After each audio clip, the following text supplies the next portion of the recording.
आज की हमारी पहली खबर देश की सुरक्षा, संप्रभुता और अखंडता पर खतरे से जुड़ी है। देश की थल सेना, वायुसेना और नौसेना सीमाओं की पहरेदारी कर रही हैं। तीनों सेनाओं का सामर्थ्य इतना कि हमारा पड़ोसी देश इसे कई बार देख चुका है, लेकिन इसके बाद भी उसकी साजिशों का कोई अंत नहीं है। वो रोजाना साजिशों के नए फ्रंट खोलता है। अब जो साजिश सामने आई है वो भारत में लगभग खत्म किए जा चुके आतंकी संगठनों को जिंदा करने और उन्हें हथियारों से लैस करने की है। आज हरियाणा के करनाल में पुलिस ने एक स्पेशल ऑपरेशन चलाया और 4 खालिस्तानी आतंकियों को गिरफ्तार कर लिया। पुलिस को आईबी से इन आतंकियों की मूवमेंट की खबर मिली थी। इसी सूचना के आधार पर उसने एक टोल प्लाजा के पास नाकेबंदी की, एक इनोवा कार को चेकिंग के लिए रोक लिया। इस चेकिंग में पुलिस ने गाड़ी से हथियार, कारतूस और आरडीएक्स जैसे विस्फोटक बरामद किए। पुलिस के अनुसार ये चारों आतंकवादी आतंकी संगठन बब्बर खालसा के हैं और हथियारों की ये खेप तेलंगाना के आदिलाबाद ले जा रहे थे।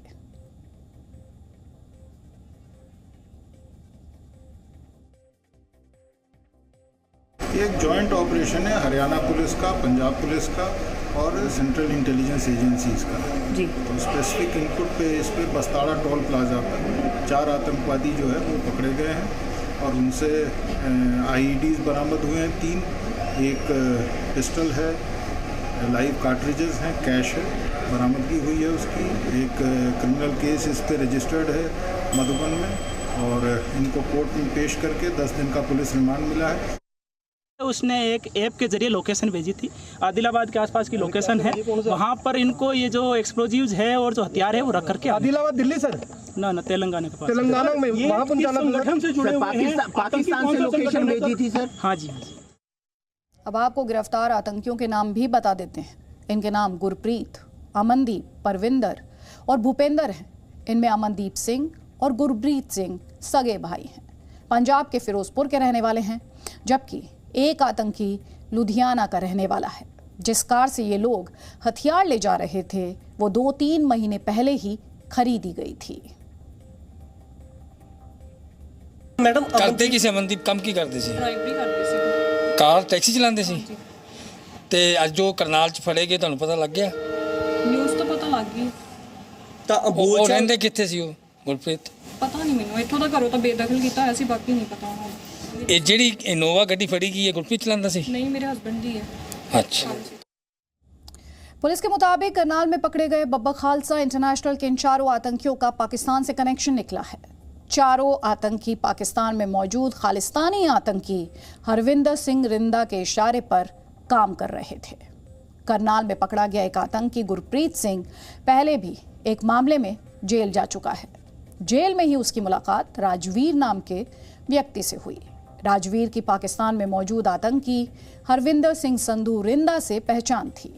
उसी ने गुरप्रीत और रिंदा के बीच बातचीत करवाई। इसके बाद रिंदा ने इन्हें असला सप्लाई किया और इसे तेलंगाना के आदिलाबाद पहुंचाने का जिम्मा भी सौंप दिया। इसके बदले चारों को काफी पैसे मिलने थे। आतंकियों से पूछताछ में यह भी पता चला कि वो पहले भी महाराष्ट्र के नांदेड़ में ऐसी ही कंसाइनमेंट पहुंचा चुके हैं। जी न्यूज को जो जानकारी मिली है उसके मुताबिक हरविंदर सिंह संधू रिंदा पाकिस्तान में है और वहां की खुफिया एजेंसी आईएसआई उसकी हिफाजत कर रही है। आईएसआई की सुरक्षा में ही वो वहां बैठकर भारत में आतंकी गतिविधियों को ऑपरेट करता है, चलाता है। हमारे पास जो खुफिया इनपुट्स हैं उनके मुताबिक आईएसआई पंजाब और देश के अन्य संवेदनशील इलाकों में दोबारा आतंकी संगठनों को जिंदा करने में लगी हुई है और इस काम में बब्बर खालसा का आतंकी रिंदा उनका मोहरा है। भारत में दरअसल खालिस्तान के मॉडल को दोबारा से जिंदा करने का पूरा जिम्मा आईएसआई ने रिंदा को दिया है। रिंदा का नेटवर्क पूरे दक्षिण एशिया में फैला है, जिसके जरिए वो ड्रग्स के साथ हथियारों की तस्करी को अंजाम देता है। खुफिया सूत्रों के अनुसार रिंदा भारत में करीब 120 स्लीपर सेल तैयार कर चुका है जो देश के अलग अलग हिस्सों में एक्टिव हैं। बीते वर्ष दिसंबर में लुधियाना कोर्ट में जो धमाका हुआ था उसके पीछे भी रिंदा का ही दिमाग था और उसी ने इस हमले को अंजाम दिया था। इसके अलावा रिंदा समुद्र के रास्ते देश के कोस्टल एरिया में आतंकियों की घुसपैठ कराने की साजिश करता रहा है। इसके लिए वो देश के कई संवेदनशील इलाकों में पहले से ही हथियार और RDX की खेप पहुंचा चुका है।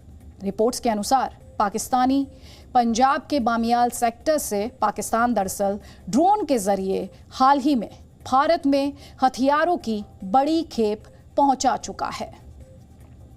अब हम आपको ये बताना चाहते हैं कि बॉर्डर पर इतनी कड़ी सुरक्षा के बावजूद आतंकी पाकिस्तान से भारत में हथियार कैसे पहुंचा रहे हैं और उनका पैटर्न क्या है। तो पुलिस के अनुसार पाकिस्तान में बैठे आतंकी रिंदा ने इन हथियारों को ड्रोन से बॉर्डर पार पहुंचाया था।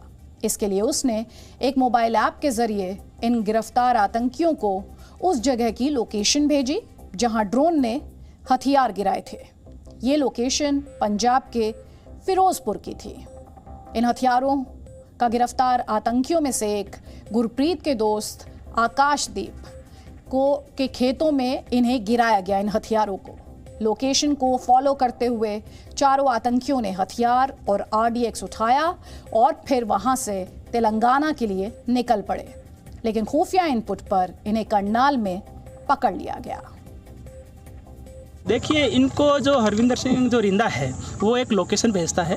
उस लोकेशन पे ये जो फिरोजपुर में जहाँ पर ड्रोन के जरिए सप्लाई होती है, वो भी जो गुरप्रीत है उसका एक फ्रेंड है आकाशदीप, उसी के ननिहाल का खेत है। वो उन्होंने लोकेशन इन्होंने उनको भेजी थी ताकि वहाँ पर सप्लाई पहुँचाई जा सके। ड्रोन के जरिए वहाँ पर सप्लाई होती है।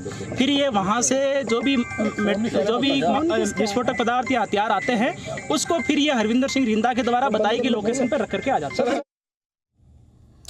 अब आप ये भी जान लीजिए कि BKI यानी बब्बर खालसा इंटरनेशनल और पाकिस्तान के बीच कनेक्शन क्या है।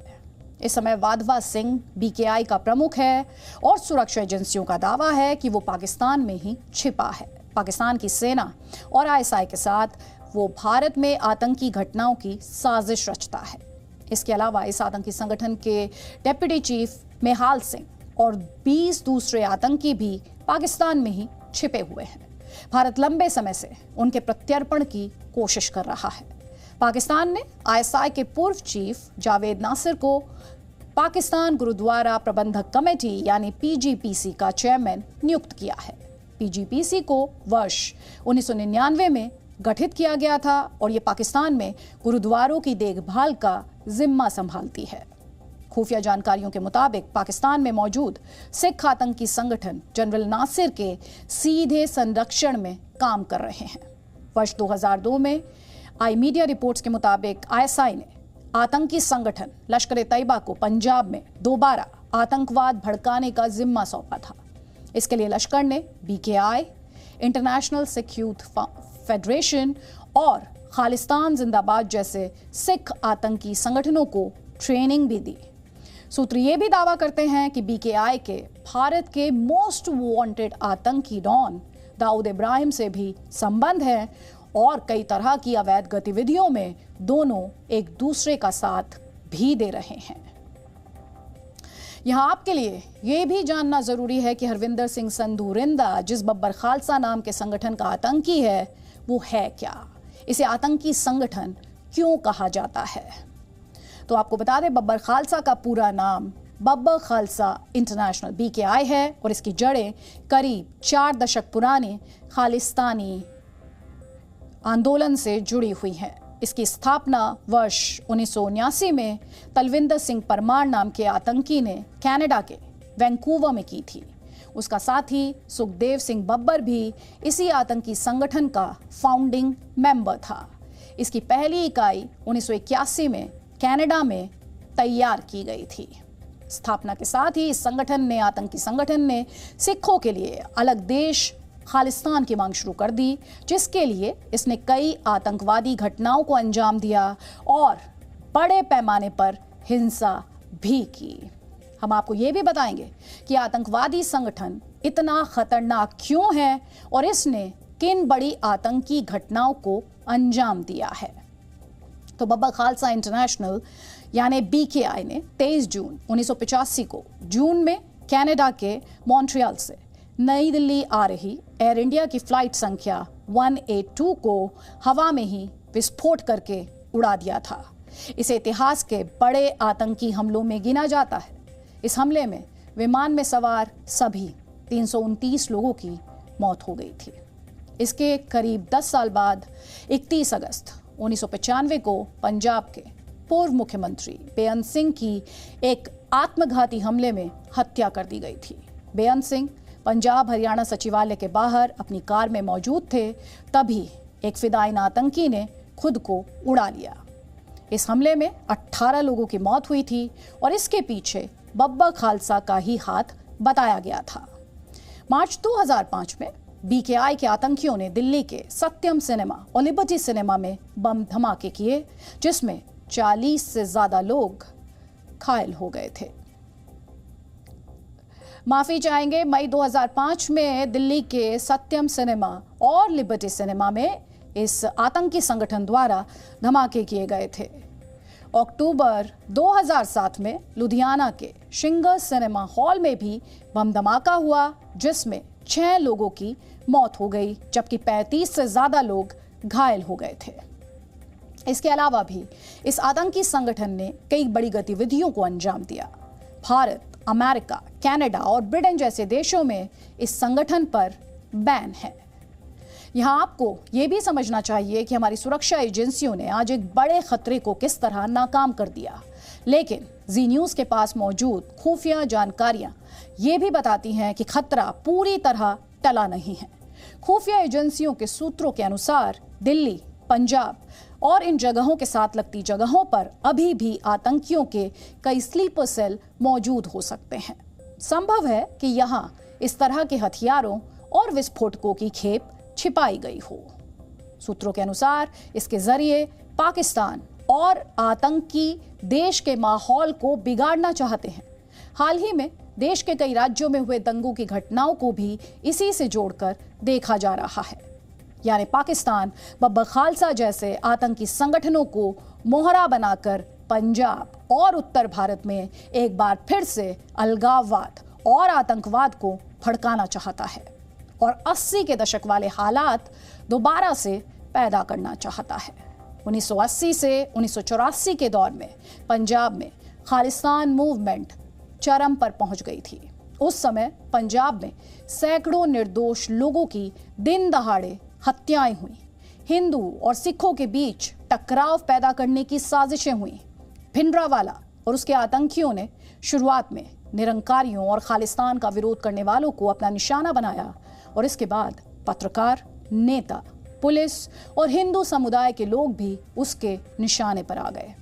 पंजाब में परिस्थितियां इतनी बिगड़ चुकी थीं कि उन्हें संभालने के लिए सेना तक को मोर्चा संभालना पड़ा था।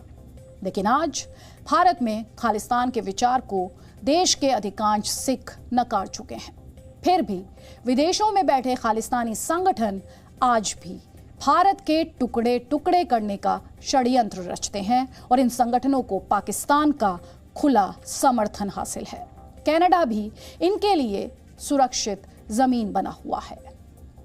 इसमें हमारे देश की राजनीति भी ना चाहते हुए पाकिस्तान की मददगार साबित हो रही है। आपको याद होगा, जब सुरक्षा कारणों से केंद्र सरकार ने पंजाब, गुजरात और पश्चिम बंगाल समेत कुछ राज्यों में बीएसएफ का अधिकार क्षेत्र बढ़ाया था, तो विशेष रूप से पंजाब ने इसका कड़ा विरोध किया था। विपक्ष के दलों ने इसे देश के संवैधानिक ढांचे का अपमान बताते हुए राजनीति की थी। लेकिन आज जी न्यूज़ के पास आई खुफिया रिपोर्ट में इस बात का भी स्पष्ट रूप से जिक्र है कि पंजाब में बॉर्डर के इलाके में अगर कोई भी किसी भी गलत फैसले से पाकिस्तान और देश विरोधी ताकतों को पंजाब में दोबारा आतंक फैलाने का मौका मिला, तो इसके लिए कुछ हद तक राजनीति को जिम्मेदार ठहराया जा सकेगा। इस रिपोर्ट में पंजाब में खालिस्तान आंदोलन को लेकर सभी राजनीतिक दलों की विभाजित सोच का जिक्र है। आज हमें ये समझना होगा कि हमारे देश के सामने बाहरी ही नहीं, आंतरिक सुरक्षा के लिहाज से भी कई नई चुनौतियां पैदा हो रही हैं। इनका मुकाबला करने के लिए राजनीतिक दलों को भी सुरक्षा के प्रश्न पर सियासत को साइड में रखना होगा। Presenting B News app, available on Google Play and App Store. Download it now.